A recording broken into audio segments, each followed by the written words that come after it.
atsika fa ny fahasoavan'Andriamanitra miaraka amitsika.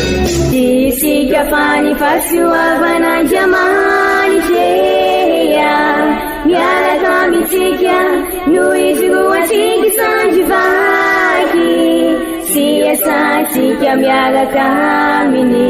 Ny fianakaviana no taniketsa ipoiran'ny vocation. Déploie ton cœur et viens nous sauver. Délivre-nous de nous, délivre-nous de tout. Fa sisika tokoa fa ny fahasoavan'Andriamanitra miaraka amitsika. Sisika fa ny fahasoavan'Andriamanitra miaraka amitsika noho izy roa tsika sandrivaky sy asantsika miaraka aminy. Fa olo raika atokotran'isika ao aminy, fianakaviana iray ao aminy, tsy misy efitrevitra. Ny olo no mampizara indraindray fa Andriamanitra i Jesoa lay mpiantony tsara ran'olotra ny aina, olo raika. Ary ao amin'ny fiangonana, ao amin'ny eglizy dia sambatra antsika mahasafa an'izay.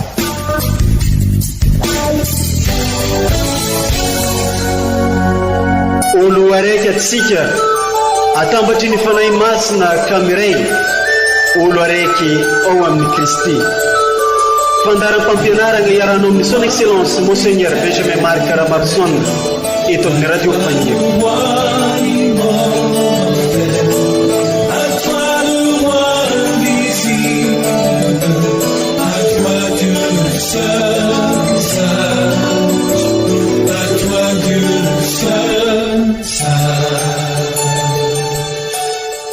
Ihirao iravao ny tompo fa navita zava-mahagaga naneo ny fahamarinany tamin'ireo firenena. Alleluia. Salamo fa 7:10.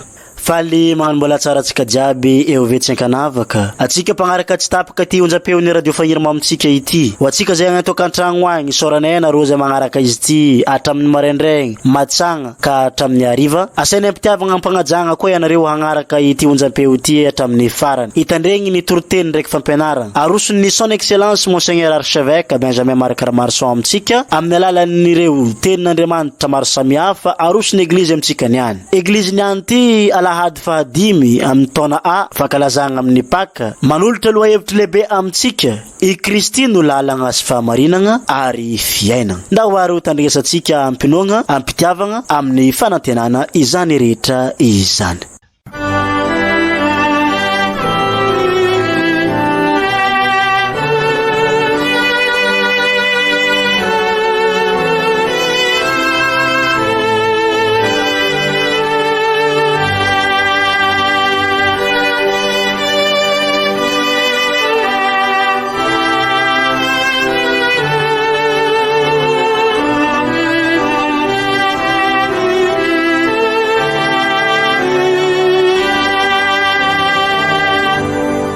Fankalazagna ny tenin'Andriamanitra vaky teny masina voalohany boky mitantara ny asan'ny apôstôly.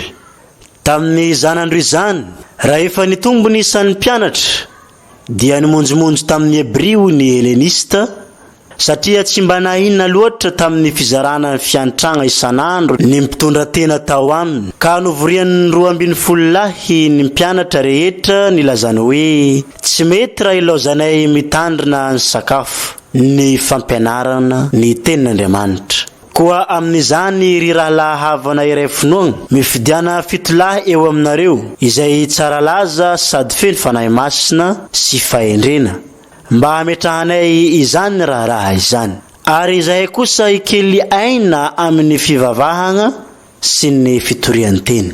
Nankasitrahin'ny ologno rehetra izany teny izany ka nofidiny i Etienne lehilahy feno finoana sy ny fanahy masina, i Filipo, i Prokora, i Nikanora, i Timona, i Parmenas ary i Nikola, prozelita avy any Antiokia.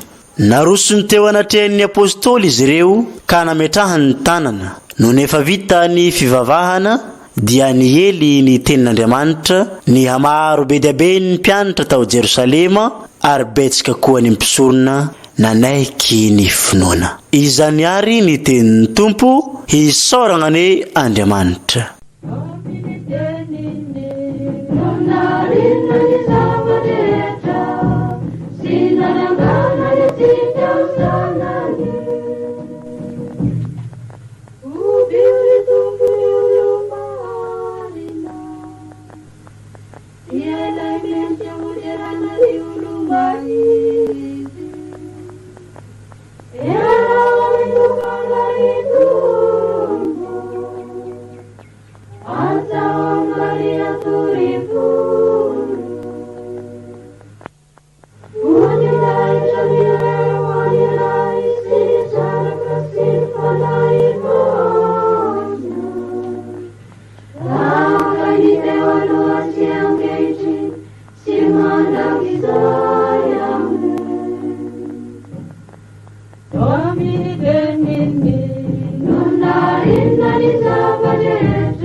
Vakiteny masina faharoa, taratasy voalohany masindahy Pierre apôstôly. Ry ava-malala, manatonany Jesosy Tompo izay vato velona no lavin'ny olona ihany tokoa, nefa voafidy sy sarobidy eo anatrehan'Andriamanitra kosa. Ary anareo koa dia mirafeta eo amboniny toy ny vato velona mba hitsangana ho tempoly fanahy, ompisorona masina ka anolotra fanaty panahy ankasitrain'Andriamanitra amin'ny alalan'i Jesosy Kristy. Fa izany no ilazany soratra masina hoe, indro aho mametraka vato fehizoro ao Siona, dia vato voafidy sy sarobidy, ary izay mino azy tsy angaihay. Koa voninahitra ho anare zay mino, fa ho an'izay tsy mino kosa dia ny vato no lavin'ny mpanao trano no efa tonga fehizoro, ary vato mahasolafaka sy vato lampy mahatafintoina. Fa tafintoina amin'ny teny izy reo satria tsy nanaiky, sady izany raha teno nanendrena azy. Fa ianareo kosa dia taranaka voafidy, mpisorona manjaka, firenena masina, vahoaka navotana, mba hitorenareo ny hatsaran'ilay niantso anareo hiala tamin'ny aizina ho amin'ny fahazavany magaga. Izany ary ny tenin'ny Tompo, hisorana ny Andriamanitra.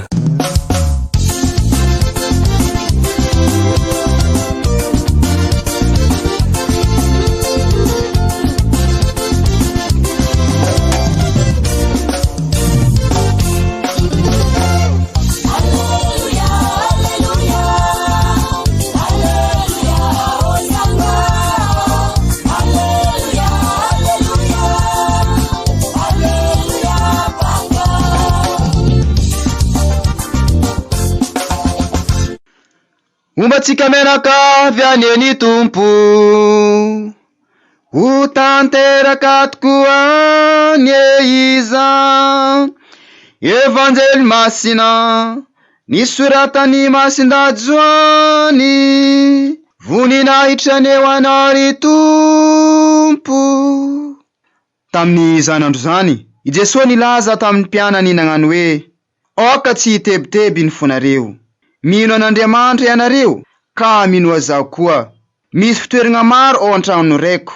Raha tsy izany, de efa nivolagna taminareo aho, fa andeha zaho agnamboatra toeragna ho anareo, ary rehefa lasa zaho, ka voavoatra ny toeragna ho anareo, de ho avy ndraiky zaho, angala anareo agny amiko, de izay toerako no hipetrahanareo koa.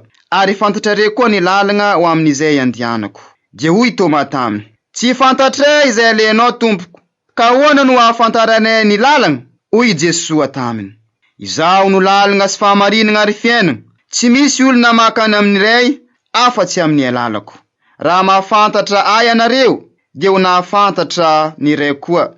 Hatramin'izao, dia mahafantatra azy anareo, sady efa nahita azy.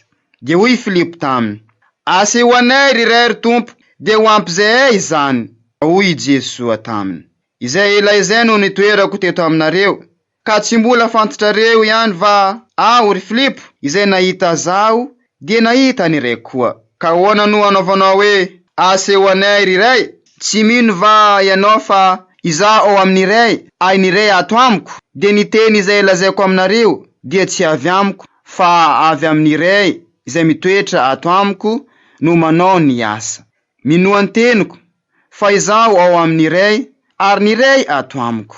Na farafahakeliny minoa ay no ny asa ihany. Lazaiko mariny dia mariny aminareo fa izay mino zao dia anao ny asa ataoko ary anao mihoatra noho izaho aza izy satria makany amin'iray aho.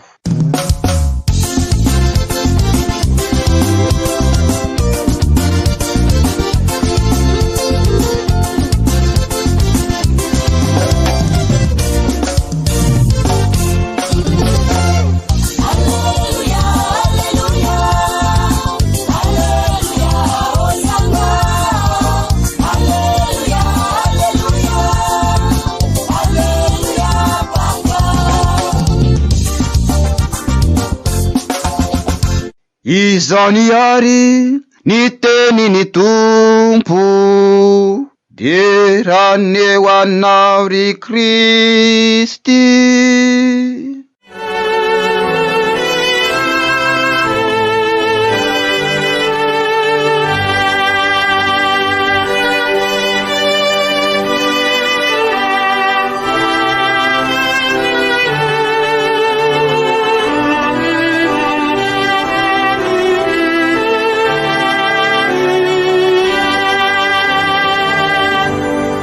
Ry kristianina ava-malala, matetika isika eo amin'ny fiainansika no very-hevitra noho ny zava-misy tahaka ny manjoasika amin'izao. Mety sahiran-tsaina tokoa ka manontany tena hoe mbola misy ve zao Andriamanitra izao? Ary aiza ny lalako ombany, aiza ny hafarana? Very fanahy mbola velona isika matetika. Ary raha misy fotoana tena ivolagnasika an'izany dia izao fihetresika ny krizy maro lafo izao. Ny afatra sy ny fiankevitra voanavoakan'ny vomiera episkopaly mikasika ny justice EP dia mampisongadina an'izany ka mampieritreritra tokoa. Androany alahady 15 Mpaka dia abaribarin'ireo vakiteny fa ho an'izay mandray an' Jesoa kosa eo amin'ny fiainany, i Jesoa mpiarabelona, i Jesoa nitsangako velona, i Jesoa nandresy ny rasy ary anisany ny rasy faratampony ny fahafatesana ary anisan'izany rasy zany koa ty krizy zay etresika ity. Dia sy mandeha rery izy fa miara-dalana amin'ny Jesoa satria sy Andriamanitra lavitra ny Andriamanitsika fa Andriamanitra miaraka amintsika, Andriamanitra miara-dalana amintsika. Antraterina izany raha niany fa lalana tokoa Jesoa ka sy tokony ho very sika na de mafy aza ny manahirana na de be aza ny godra. Lalana azo tokisany Jesoa sy vitany hoe lalana izy fa fahazavahana manilo zay lalana zay na de to maizina aza zay lalana le zay. Noho izany raha miaraka aminy sy manaiky hotariny dia sy hoverina hovinana hovina satria akaikantsika izy ho isika teo. Sy Andriamanitra lavitra ary Andriamanitra mpandresy. Mbola piniko hoe izao aza ny fahamarinana izay indrindra misy fototra tsara sy tena maharitra ary sy azo vozogozona izany ny Jesoa satria izy ny marina. Izany no mahatonga asika mamerimberina raha tisika ho tafavoaka amin'izao krizy izao isika dia sy maintsy manao ny marina. Mila mibebaka isika ireo fiainana miala amin'ireo fiainana ampanjakansika ny lainga sy ny fitapitaka ho filamatra ny risoriso miala amin'irensika ka aoka ametraka kosa ny marina fandrindra amin'izao fomba ialasika amin'izao krizy izao. Marina araka ny tenindrazana hoe fisaka ny rariny ka sarotadiavana ho azy ireo anefa izany satria mbola somampisamby ny marina tamin'izany fa isika kosa mazava toy ny tafika eo andrefa-tanàna fa i Kristy fahamarinana, i Kristy no marina. Izany hoe zay kristianina sy zay olona tsara sitrapo mikasaka an'izay marina izay dia manana modely sika ary sy vitany hoe modely fa izy misy no marina. Anisan'izany ohatra i Gandhi tsy kristianina izy kanefa namaky ny evanjely ka nasapa fa modely amin'ny fahamarinana i Jesoa, sady tsy vitany hoe fahamarinana no lalana ihany Jesoa fa raha miaraka aminy dia ahazo ny fiainana ka noho izany ho feno asambarana. Ireo rehetra reo ry kristianina ava malala ny fotom-pampianarana amin'izao alahady 15 zao araka ny voalazantsika isaky ny alahady dia misy toe-panahy anankiray ao amin'ny Jesoa tiany eglizy asongadina mba hasapasika ny vokatry ny fivelomana ny Paka izay raha tena kristianina marina isika araka ny nasongaditsika isaky ny alahady. Ka ankoatr'izay rehetra izay dia ity evanjely androany ity no vakiana matetika amin'ny fotoana fandevena, satria raha mahita reo avasika lasa n'Andriamanitra isika ka miatrika ny vatana mangasika dia verisaina koa ka mametra-panontaniana hoe izao ve ny fiafarana. Ireo apôstôly koa dia nieny izany tebiteby izany rehefa nanambara ny fahafatesany i Jesoa. Feno tebiteby nindrisy ny fiainantsika ary indrindra tatoato ary fantatra Jesoa izay Jesoa sy lavitra ho isika miara-dalana amintsika izany rehetra izany. Ka izany no mahatonga azy nilaza tamin'ny apôstôly hoe aza mitebiteby ianareo ka tsy tebiteby ny fonareo minoan'Andriamanitra. Ka izay indrindra izany ry kristianina havana raha te hiala amin'ireny korontam-piainana ireny tsika, raha te hiala amin'ny tebiteby manjoasika dia natolony Jesoa amintsika ny lakile dia zinona fa io teny vonolesansika teo minoan'Andriamanitra.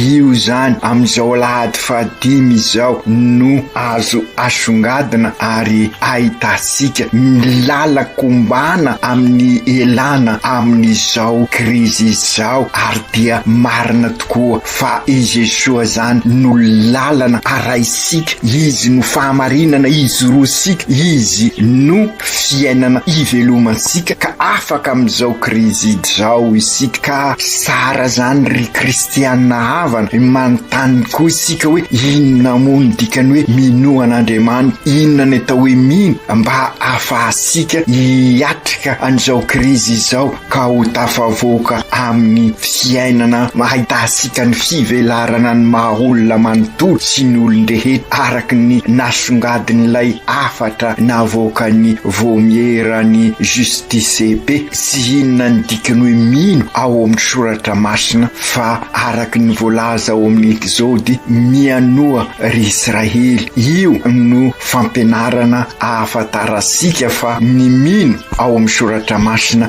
dia miaino. Ary tamin'ny alahady lasa teo alahady 14 ny Paka nasongaditsika ny mahampiandro ny tsara an Jesoa ka naverin'i Jesoa mpiandro tsara ny hoe miondrokondroko dia izay miaino ny feko. Raha atambatra izany rehetra izany ry kristianina ava malala ny atao hoe mino izany dia ny fiainona ny afatr'Andriamanitra manatanteraka izay fampianaran'Andriamanitra mivelona ny sitrak'Andriamanitra. Koa raha mino isika fa mpiarabelona amintsika tokoa Andriamanitra na dia maro aza ny zavatra mety manahirana antsika, ny tebiteby atrehantsika, ny zavatra mampizaly, ny fahoriana na dia eo aza ny rivotra mafy mifofofo mitady andravany fiainansika toy ity krizy etresika ity. Raha apetrasika eo anivon'ny fiainansika Jesoa, raha i Jesoa no ekesika ho mpiarabelona amintsika ka miaino azy ankitiny tokoa isika, marina tokoa dia matoky sy mahafantatra isika fa manamboatra toerana ho ansika i Jesoa zanak'Andriamanitra. Inona moa ny dikany hoe manamboatra toerana zay vokatry ny finoana, vokatry ny fiainona an'Andriamanitra. Ny dikan'izay dia hoe sy akombore zavatra maro isony ny fosika fa itoerany Jesoa zany hoe fo vonina anatanteraka ny sitrapon'Andriamanitra, fo miaino ny sitrak'Andriamanitra ary dia izay fanatanterahana sy ny fiainona ny sitrak'Andriamanitra izay no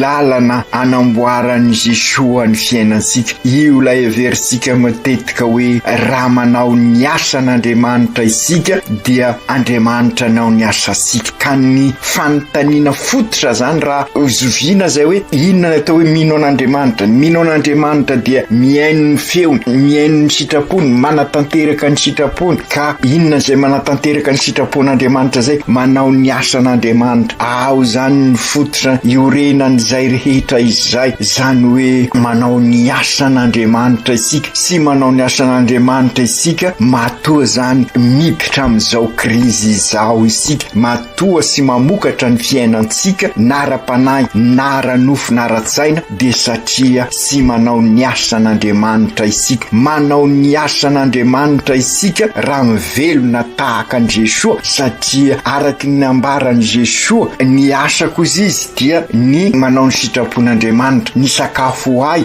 dia manao ny sitrapony ray ka izay indrindra ary kristianina hafa ny manao ny asan'Andriamanitra dia manao ny nataon'i Jesoa manahaka an Jesoa ka raha fitinina izay dia ny fanaovana ny marina ny fahafoizana ny fanomboana ka ireo zany no asa hoentisika manao ny asan'Andriamanitra raha mahafoy isika ho an'ny hafa raha manao ny marina isika ary vonina anompo ka mampiova ny fifandraisasika izay no azahosika nasambarana ka i Jesoa no lalana manoro asika ahafoy i Jesoa no fiainana maneho an'izay fanompona izay i Jesoa no fahamarinana zay iainansika an'izay marina izay i Jesoa no marina ho ansika ka azosika ansaina sara ry kristianina hava fa mifanohitra amin'ny fomba fizerin'izao tontolo izao zany voalaza zany sy araka izay politika ambaran'izao tontolo izao izany ny an'izao tontolo izao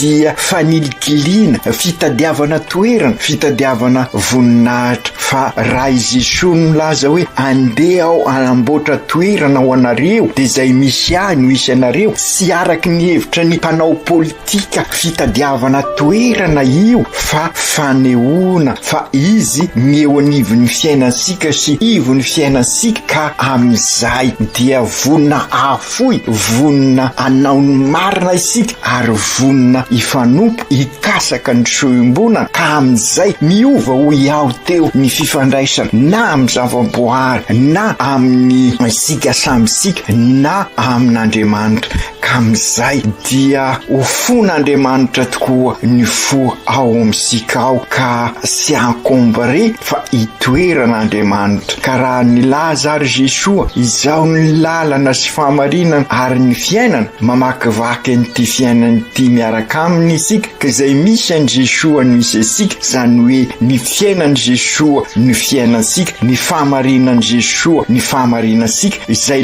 lalan Jesoa no lalasika ka raha fitinina zany rehetra zany dia aoka isika ary ametraka an Jesoa ho anivon'ny fiainansika sy ivon'ny fiainansika ka zary ola raika amin'Andriamanitra isika ziaby fratelli tutti ho isika fianakaviamben'Andriamanitra ka na dia mafy aza ny rivotra afokofokon'izao tontolo izao na dia mafy aza ny fankampanahy dia i Jesoa no mitaridalana antsika raha mino azy isika zany hoe miaino azy manao ny asany mahazanak'Andriamanitra isika noho ny batemo resika ary entan'ny fanahy masina isika dia matoky fa ho tody sy ho mantsara tsy ho very mandeha ho isika satria marina ny fiainansika ary izay mahaolona afaka isika izay manao ny marina no endry ho isika ary mila ny zany zao andro isika izao araky ny averimberisika sy hoe mahantra areny Madagasikara fa mahantra olo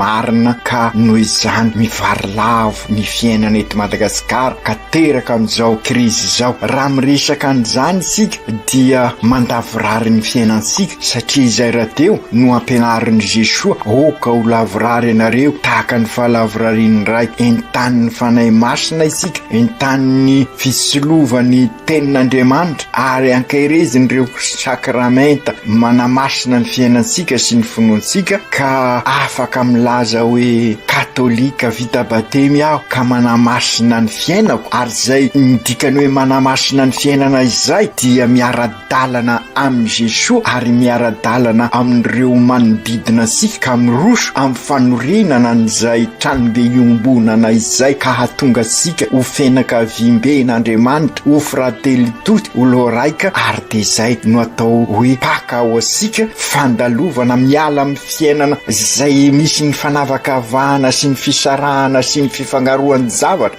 ka miditra amin'ny fiainana milamina mirindra ao anatin'ny fahamarinana ao anatin'ny fikatsahana mandrakarivan'ny fiombonana ao anatin'ny fifampisimbinana ao anatin'ny fifanasoavana anatin'ny fanompoana fa indrindra moa ao anatin'izao volana me volan'ny Masin'ny Maria zao sika dia aoka sarosika efa taona maromaro lasa fa tsara iverenatsika fa indrindra isika zay ao anatin'ny fanaovana ny sinôda izao sy hinona izany fa niezaka nataosika mameno ny sazoa saota araky ny afatry ny Masin'ny Maria hoe atovy zay lazaina aminareo ka io famenona tsara ny sazoa enina io dia manambara an'izay fiovam-penitra mahery vaika eo amin'ny fiainansika izay ka ialasika araky ny voalazasika teo amin'ny fiainana tsy zarizary fa manorina fiainana ao amin'ny Jesosy isika i Jesosy ataosika eo anivony ny fiainansika sy ny fiainansika izy no lalana ara isika izy ny fahamarinana izoratsika izy ny fiainana ivelomasika ka izay indrindra ny ambaran'ireo sazoa saota mivavaka mandalo mpinoana manompo mandray atanana mivory ary mankalaza ary de zay no ambaran'ny sinôda fafito zay ataosika ezasika izao dia sy inona fa eglizy olo velomin'ny batemy miombona miara-dalana mandray atanana miroso ho missionnaire ho tabernakla velona ka izay no ambaran'io sazoa saota fenosika io fandrindra amin'izao volana me volana ny rozery izao ka hiara ivavaka isika hiara andalina mpinoana hiara-no miara mandray atanana miara mivory ary mankalaza ary indrindra moa amin'izao tapany faharoa izao dia ametraka isika ny fianakaviana eglizy kely miaro ny tontolo iainana mba ahatonga sika tokoa hiverina amin'ny vocation sika araky naharian'Andriamanitra sika hoy isika raha teo ary izay no antitra teriny vakiteny faharoa taranaka voafidy mpisorona manjaka satria efa ao amin'isika tokoa ny asan'ny fanahy masina ka afaka manolotra fanatitra ara-panahy ankasitran'Andriamanitra isika ary sinona zany fa ny asa sika satria manao ny asan'Andriamanitra isika ka Andriamanitra no manao ny asa sika ka izay asa sika zay no atolotra sika amin'Andriamanitra ny vakiteny voalohany kosa manambara fa raha i Jesosy tokoa no raha Andriamanitra tokoa no eo anivon'ny fiainansika raha miara-dalana amin'Andriamanitra isika ary isika sambysika miara-dalana dia afaka manatanteraka ny sitrak'Andriamanitra ary de zay no tanterahisika amin'izao sinôda izao miezaka isika tahaka ny eglizy voalohany mametraka fifandaminana mba ahafahana miasa sy miroso lalindalina koa ka izay no niseho ao amin'ny vakiteny voalohany nametraka fifandaminana ireo apôstôly ka nifidy an'ireo diakra fitolahy midikany hoe diakra dia mpanompo sy hoe mpanompo ny apôstôly ny diakra sy mpanompo ny eveka ny diakra fa manana ny asa sy andraikitra ny ao amin'ny eglizy izy ireo zany hoe ho famantarana an'izay fanompona sy fampoizana izay ho indrindra ny vakiteny voandrenesika teo sy mety raha ilozanay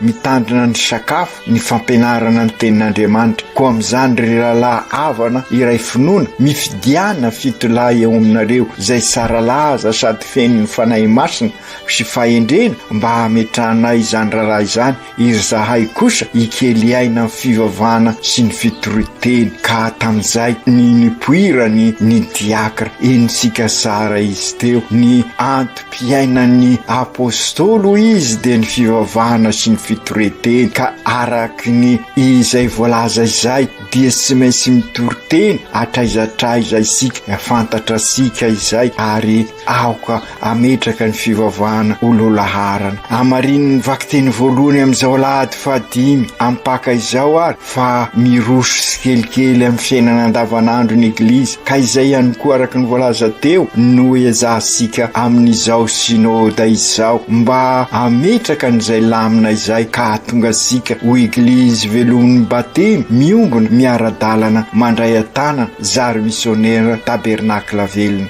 Piaravelona amintsika tokoa ary Jesoa ary kristianina hafa fa indrindra amin'izao fotoana sarotra zao. Piaravelona amin'ny Eglizy izay mizara ny manta sy ny masaka amin'ny manodidina azy araky ny voalazan'ny afatry ny voamierany Justice EP, ka miainga avy amin'ny fianakaviana Eglizy kely ary ny fiainana maha-kristianina mahay mampitrotra ny finoana sy ny fiainana andavanandro, ka mivelatra amin'izay fiainana andavanandro izay, ka izay natao hoe fiainana apostolika izay nilovana tao amin'ny Eglizy hatramin'ny voalohany. Ka tamin'ny Alahady 4 ny Paka dia nasiaro ireo mpanaradia akaiky an'i Jesosy isika, dia ny papa, ny eveka, ny pretra, ny diakra, ka nivavaka isika mba ho mpanompo mahatoky tokoa izy ireo. Ary zany mbola ampisehivy ny vakiteny voalohany ny anyty: engany izahay ry Jesosy Tompo, ho vonona mandrakariva amaly ny azo mpitiavanao, hanompo ny Eglizy, ahafoy ary izoro ho tena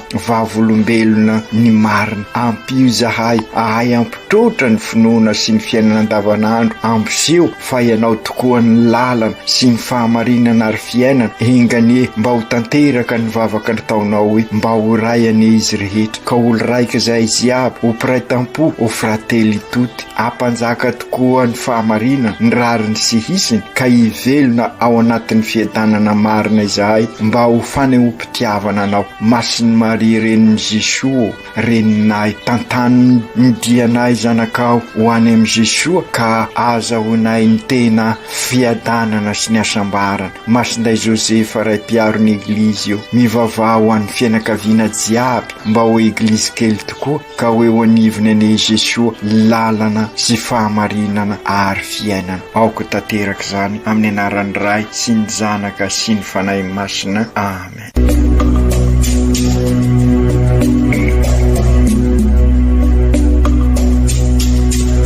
Tsy atsika fa ny fahasoavan'Andriamanitra miaraka amintsika.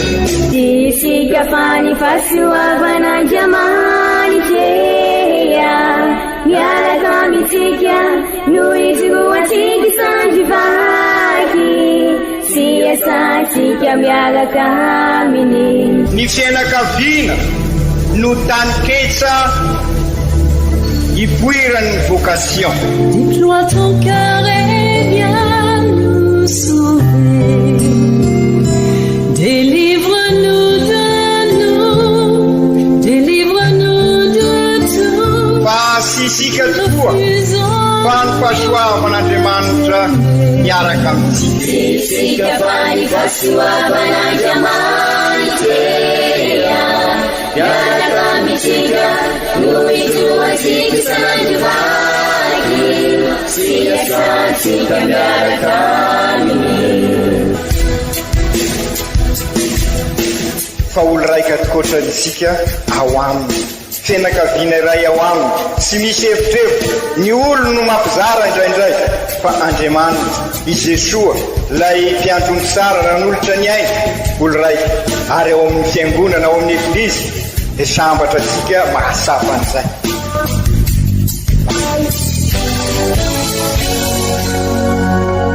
Olo araiky atsika atambatry ny fanahy masina kamiray, olo araiky ao amin'ny Kristy. Fandaram-pampianarana iaranao amin'ny son excellence Monseigneur Benjamin Marc Ramarzon eto amin'ny radio Fania.